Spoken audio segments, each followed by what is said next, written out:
If you're new here, welcome to our channel. Don't forget to subscribe and hit the like button. Your support means the world to us and helps us keep sharing stories that deserve to be heard. At the restaurant, my sister Alice announced to everyone, "Get out of here, go find another table. This one's for family, not adopted girls." They all laughed and agreed. Then the waiter placed a $2,500 bill in front of me for their entire engagement dinner. I smiled, took a sip of my water and paid the bill. But after the transaction cleared, I heard Alice scream, "Just a moment, please. Before I tell you exactly how I made them regret that sentence, drop a comment and let me know where you're listening from and what time it is for you right now.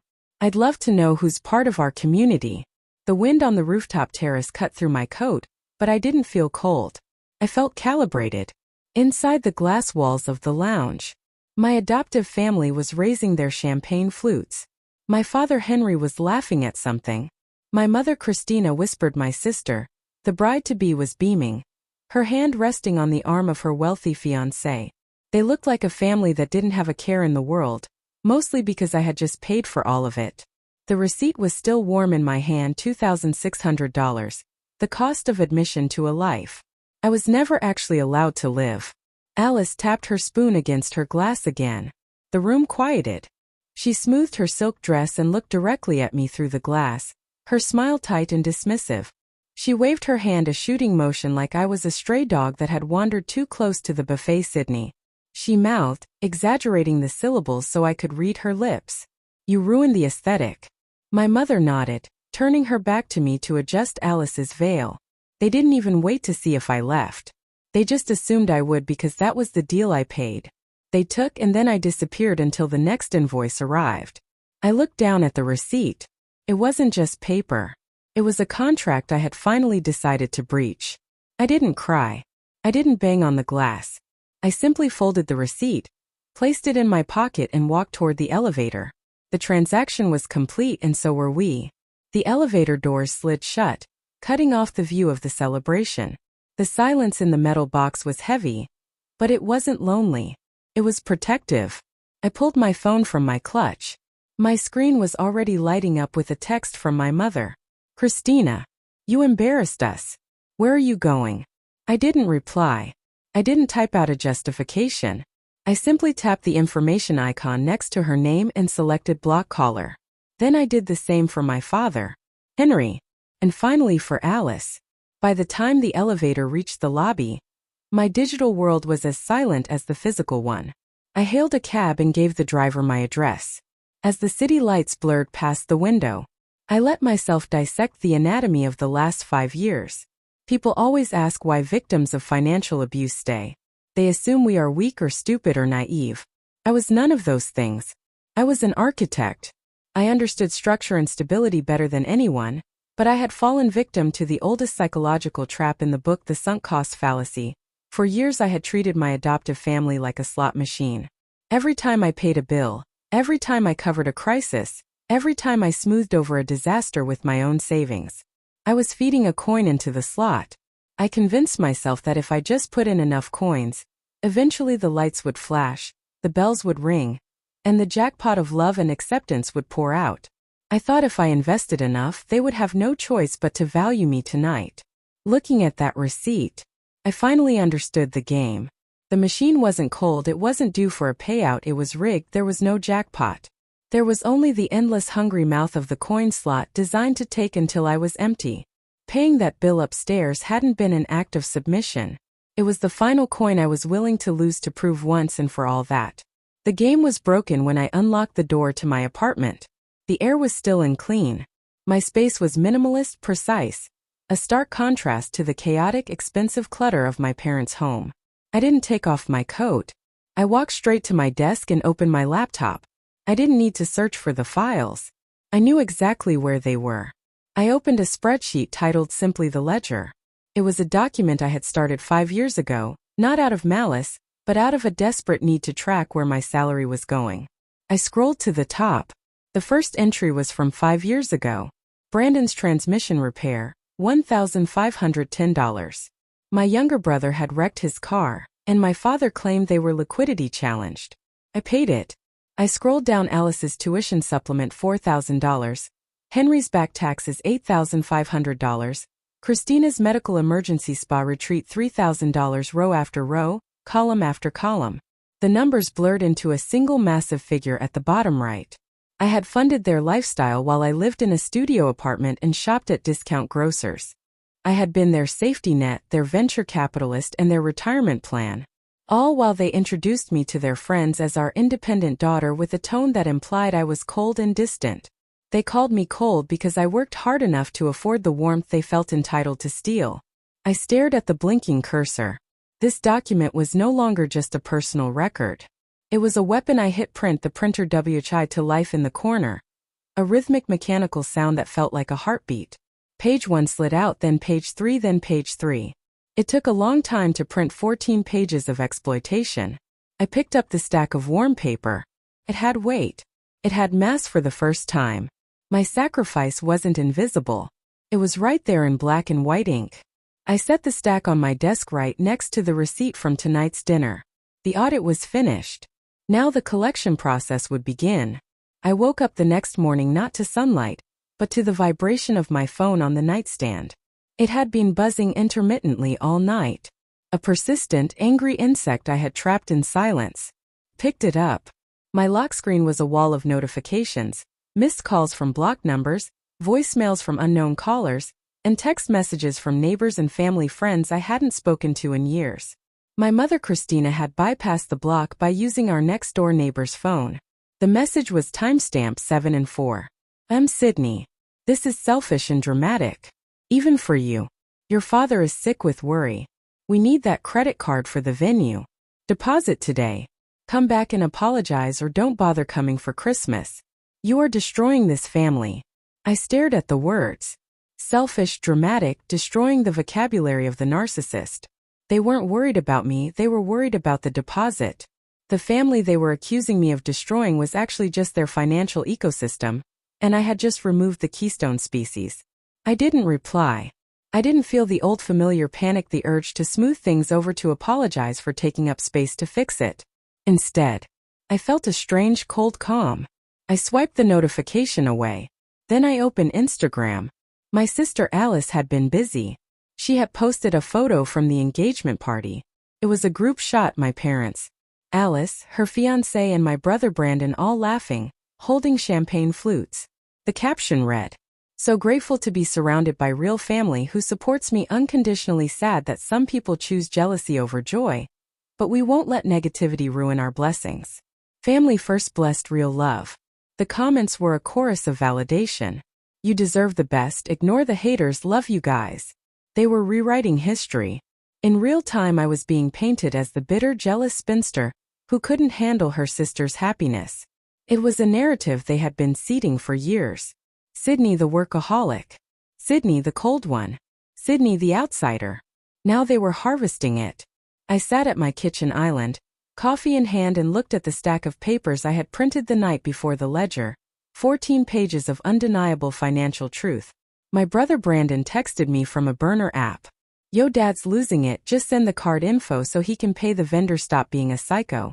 I took a sip of coffee.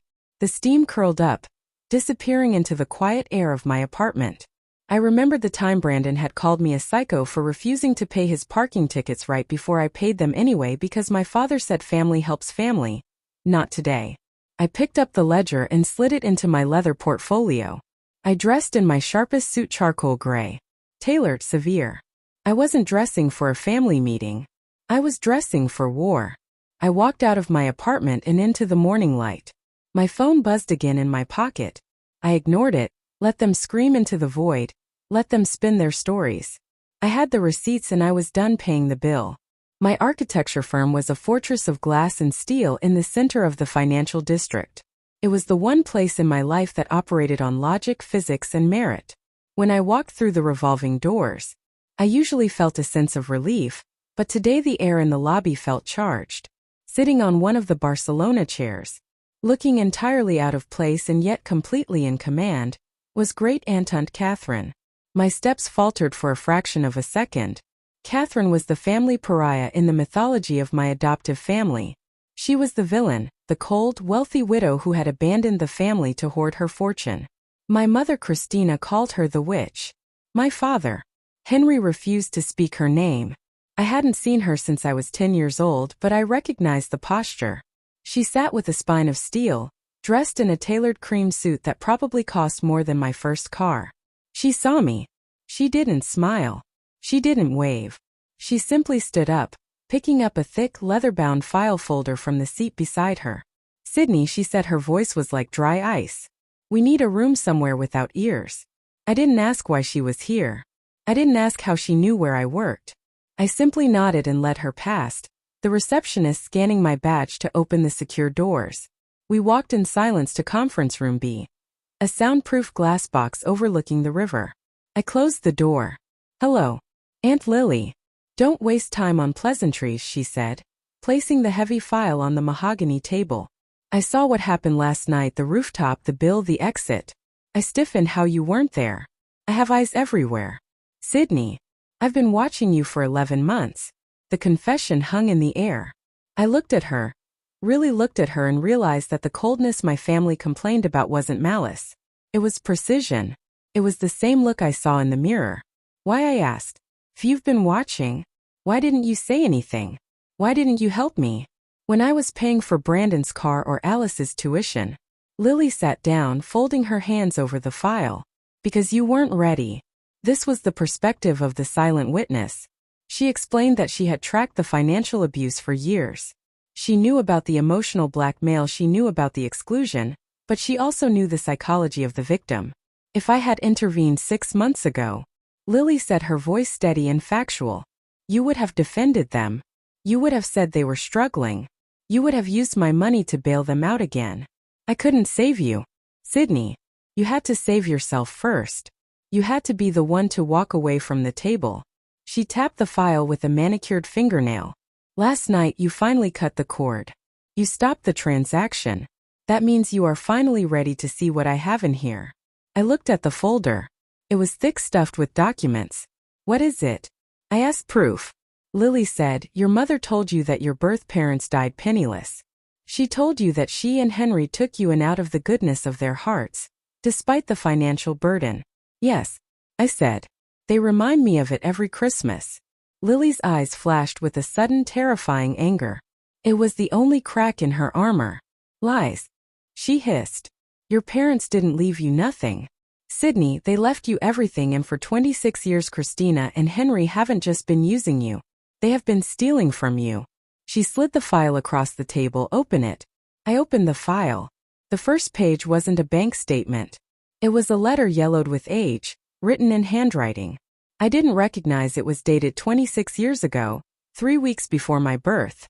"Parents died in the car accident that redefined my existence to our daughters. Sydney, so you will always have a foundation." Below it was a bank statement from the year I turned 19. The balance wasn't zero, it was $1,400,000. The air in the conference room seemed to vanish. I couldn't breathe. My mother Christina had drilled a specific narrative into my head.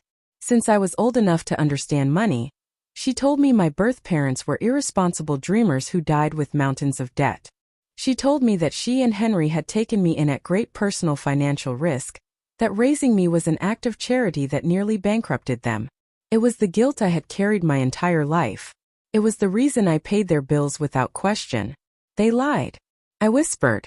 The words felt heavy, like stones dropping into deep water. "They didn't just lie," Lily said, her voice sharp and precise. She reached over and turned the page to a legal document. It listed Christina as the trustee and Catherine as the original executor. "I set this trust up with your father," Lily said. "I was supposed to watch over it. But when you were 7, Henry came to me with tears in his eyes. He showed me documents, forged documents I know now, claiming the entire fund had been wiped out by bad investments during the market crash. They told me there was nothing left. They told me they were struggling to feed you." Lily's hand clenched into a fist on the mahogany table. I believed them. I stepped back.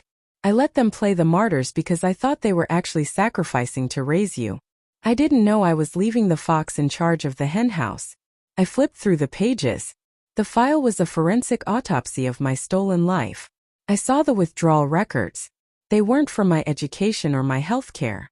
Withdrawal $14,000.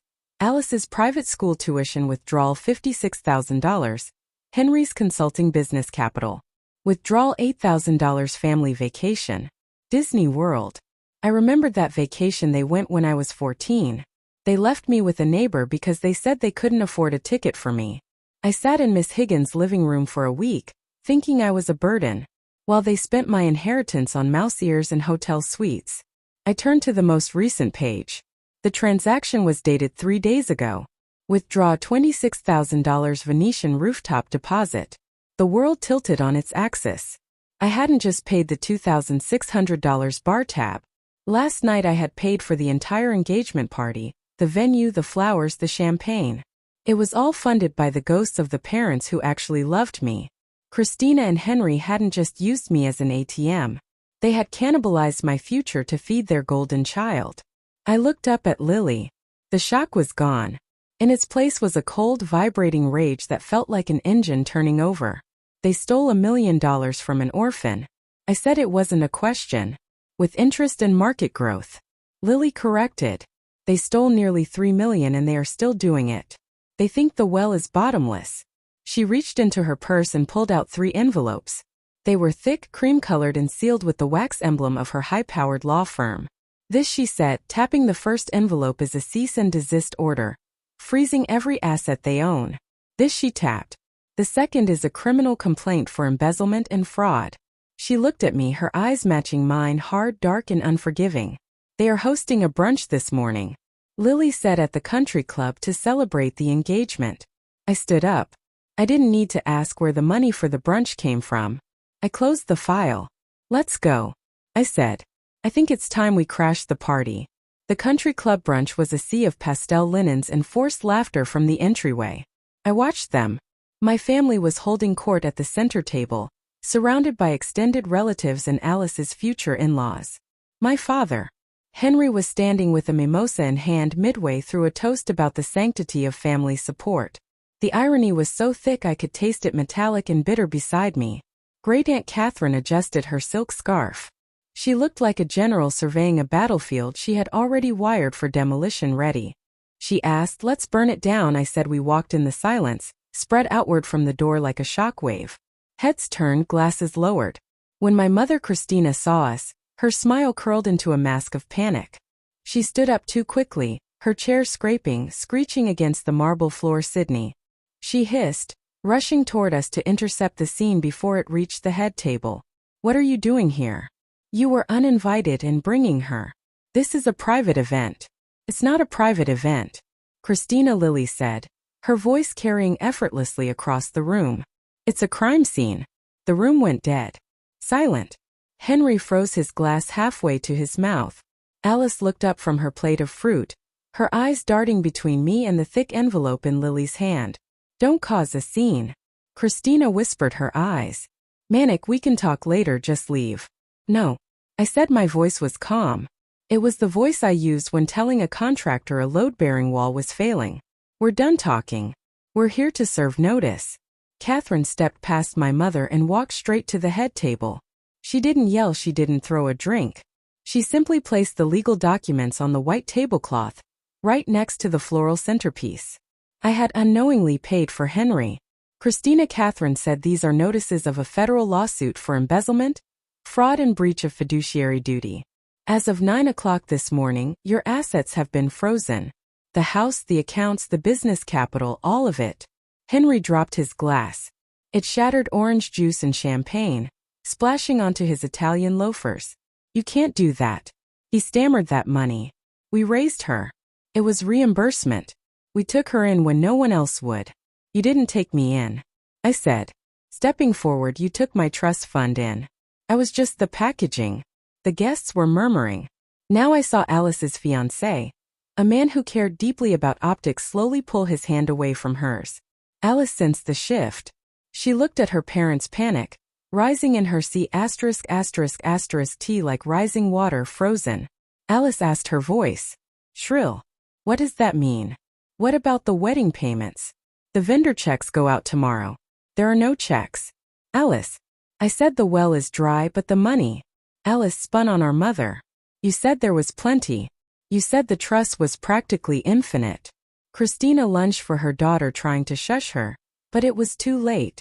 The pressure was too high and the structure was too weak. Alice shoved her hand away and stood up, her face twisted in a tantrum of pure entitlement. You told me it was my money. Alice screamed. The sound tore through the room. You told me Sydney was just the help. You said her parents left it for us because they owed you. The confession hung in the air, ugly and undeniable. She knew all this time. The golden child knew exactly where the gold came from. She hadn't just been spoiled. She had been complicit. I looked to my left. The wedding videographer hired to capture candid family moments was standing 10 feet away. His camera was raised. The red recording light was steady and unblinking. He had it all. The fraud, the confession, the collapse. Christina looked at the camera, then at her wealthy future in-laws who were staring at her with expressions of absolute horror. She realized in that second that her social currency had just been devalued to zero. It's a misunderstanding. Henry tried, his voice cracking. You can explain it to the district attorney. Lily said. We've already filed the criminal complaint. I looked at them one last time, my mother trembling in her designer dress, my father broken and small, my sister sobbing not for the crime but for the loss of her budget. They looked like strangers. Come on, Aunt Lily, I said, turning my back on the wreckage. I have a new life to build. We walked out the way we came, leaving the silence behind us. I didn't look back. The fallout was swift, brutal, and entirely self-inflicted. By Monday morning, the video of Alice's screaming confession had been leaked, not by me but by one of the guests, who realized the perfect family narrative was a lie worth exposing. It went viral. Within hours, the internet didn't see a bride under stress. They saw a spoiled accomplice, furious that her stolen lifestyle had been repossessed. Henry and Christina were indicted 3 weeks later. The charges included wire fraud, embezzlement, and breach of fiduciary duty. Because the amounts crossed state lines and involved banking institutions, the federal prosecutors were involved. They faced years in prison, not weeks. Alice's fiancé left her before the ink was dry. On the cancellation checks, he issued a public statement about misrepresented values and disappeared back into his own wealthy, scandal-free world without the trust fund to prop her up. Alice had nothing, no career, no husband, and no reputation. I sat in my new office 3 months later. It was a space I had designed myself, clean lines, natural light, structural integrity. On my desk were the plans for the foundation, a community center for foster youth, funded entirely by the Recovered Trust. I was no longer building on sand. I was building on bedrock. I thought about the metaphor of the paper house. My family had built a beautiful, enviable life from the outside. It looked perfect, the parties, the clothes, the status. But it was all just paper walls held up by the money they stole from me. They had spent 21 years painting the paper to look like marble, convincing the world it was solid. But the moment I pulled my support, the moment I stopped being the load-bearing wall they abused, the entire structure collapsed. It had no foundation. It had no truth. Great Aunt Lily walked in carrying 3 coffees. She set one down on my drafting table. She was my partner now, helping me manage the trust she had originally created, ready for the site visit. She asked. Always. I said. I picked up my phone. 0 missed calls from my mother. 0 texts from my father. They were allowed 1 call a week from the detention center, and they used it to call lawyers, not me. I smiled, a genuine, easy smile that reached my eyes. I turned off my phone and slid it into my drawer. The transaction was finally permanently closed. If you've ever felt like you were paying for a seat at your own family's table, share this story. Remind the world you are not a bank account. You are the. My story ends here. If you feel that this story is meaningful and brings useful lessons, please like and subscribe to the channel to support me. Thanks for listening and see you in the next videos.